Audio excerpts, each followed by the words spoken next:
Welcome to Samba Samba. Enjoy the video. In this video, I will explain how to put TradingView in dark mode. To begin, locate the hamburger icon in the upper left corner of your screen and click it to open the main menu. Inside this menu, you'll easily find a toggle switch clearly labeled Dark Theme. Simply click this switch to instantly transform your entire TradingView platform into a sleek, dark interface. This quick adjustment provides a more comfortable viewing experience for your eyes. Beyond the general platform theme, you can also customize individual chart appearances. Right-click directly on any chart to bring up the context menu.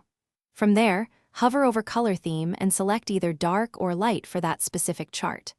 For more detailed control, access the chart settings to fine-tune elements like the background color, grid lines, and text, ensuring your charts look exactly how you prefer.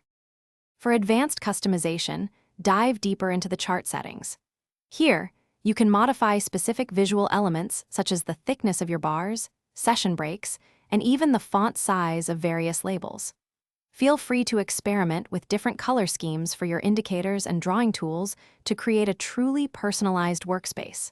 Once satisfied, remember to save your unique theme as a template for quick application later. Embracing dark mode offers significant benefits, primarily reducing eye strain during those long trading sessions and improving overall readability. What's more, your chosen theme settings are account-specific, meaning they will consistently apply across all your devices where you are logged into TradingView. This ensures a seamless and personalized experience whether you're on desktop or mobile. For more great deals and to check out the new Kindle Paperwhite, be sure to look for the link in the description below. Thanks for watching. Consider subscribing if we helped you.